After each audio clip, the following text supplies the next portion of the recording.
Okay, so in this video, I'm going to be telling you about the different reaction types that you'll see in Experiment 4.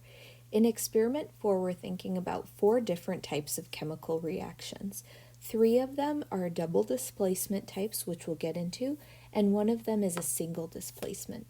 The first reaction type I'm going to be talking about, not necessarily in the order that they occur, but just for your information, is the acid-base type of reaction.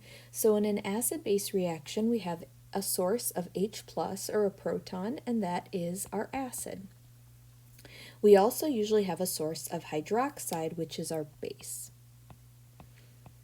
Another definition of acids and bases is that acids donate H plus and bases accept H plus. And generally we form water and a salt, and salts can be any ionic compound.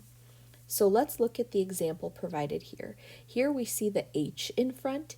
H in front of a formula tells us that we have an acid. Then we have sodium hydroxide. We have the OH here, and that is our base.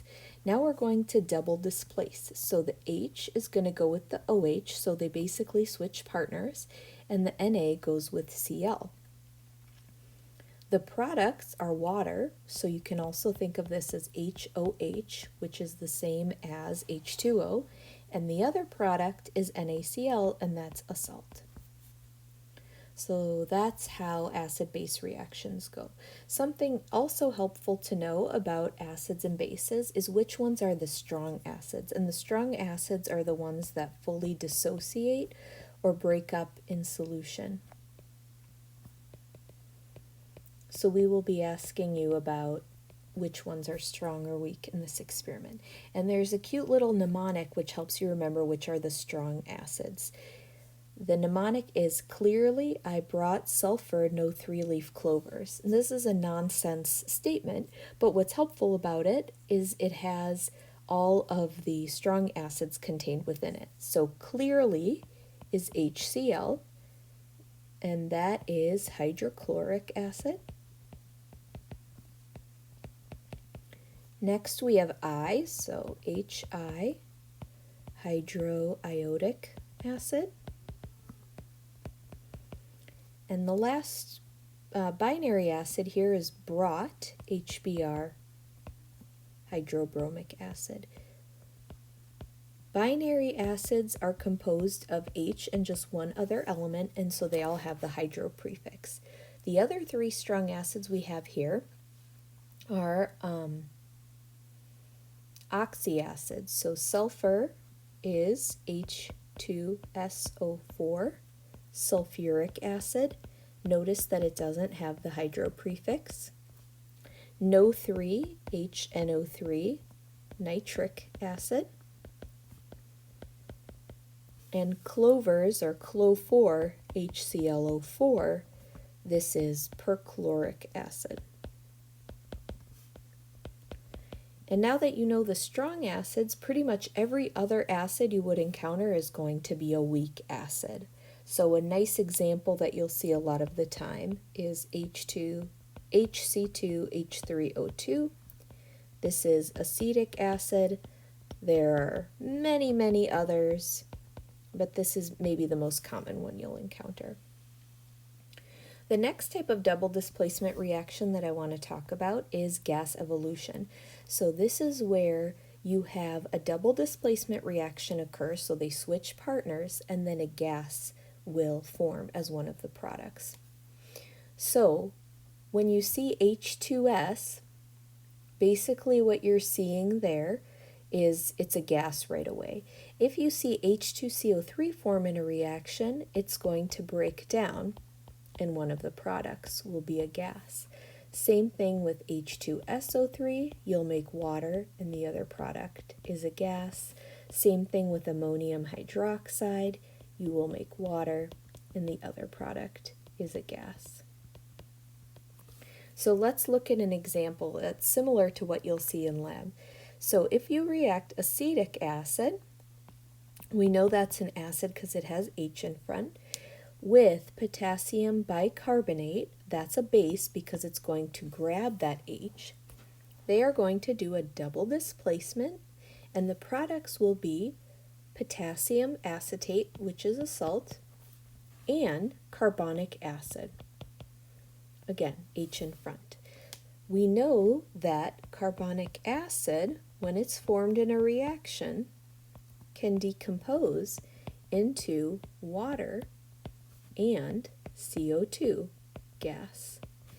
And we also want to think about, how do we know that a gas is being formed in a reaction? If you think about it for a second, you'll know or think about that anytime a gas is formed in a reaction, an observation that you make is that bubbles form.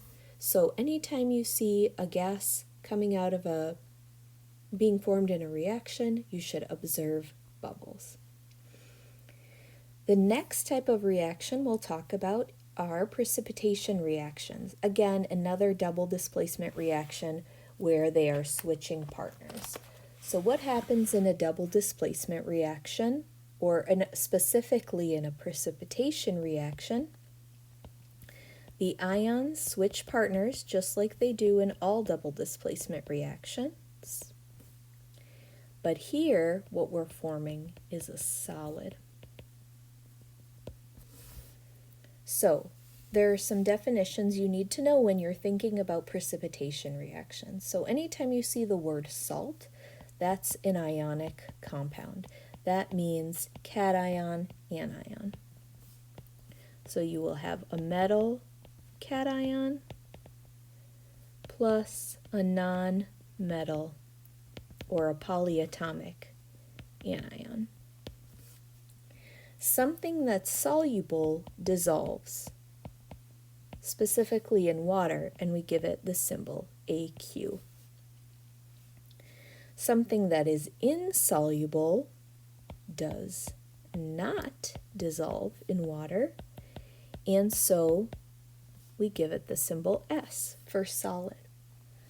And when we say the word precipitate, like in precipitation, what precipitate means is that it's a solid that forms from a reaction. And again, this is also going to be a solid. So let's look at a quick example. So we have NaCl. We can use our solubility chart to know that this is a soluble salt. So is silver nitrate. So both of these are soluble salts. They're going to switch partners, so sodium's going to go with nitrate, silver is going to go with chloride. And according to your solubility table, this product, sodium nitrate, is a soluble salt, and the other product, silver chloride, is an insoluble salt, which is the same as a precipitate.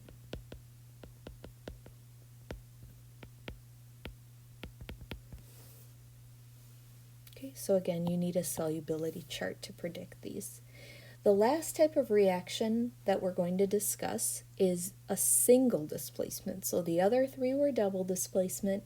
These reactions, or oxidation reduction reactions, are single displacement. So a good mnemonic for how you remember what's going on is Leo says ger, so lose electrons means oxidation is occurring. So that substance is losing electrons or transferring them to something else. And if something gains electrons, then it is undergoing reduction. So what we're focused on is electrons being transferred. And what you'll observe, or what you'll see in the balanced equation, is that the charges are going to change.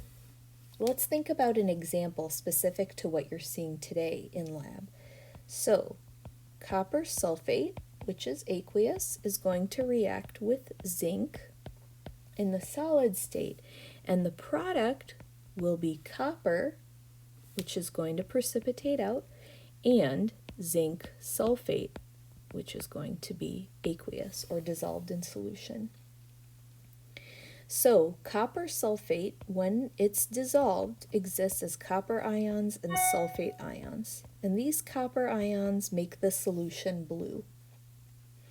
And notice this 2 plus charge. Zinc is a silver color, and it's a solid, and so an element in its natural state has a charge of 0, or an oxidation number of 0.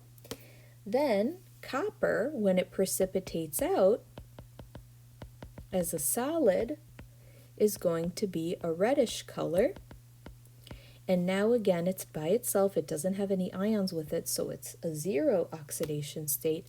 And zinc sulfate means that zinc is in its 2 plus state with its sulfate ions nearby. So notice that the zinc started as a 0 here and went to +2.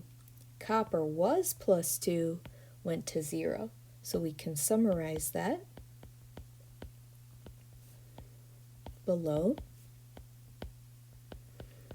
So since copper became less positive, it gained electrons, and so it underwent reduction, or was reduced. Zinc became more positive, so it lost some of its electrons, it lost some of its minuses, and it underwent oxidation. So that should give you a good summary of the reaction tapes you'll see today to help you with some of the questions that you're going to be thinking about. If you have questions, please just ask.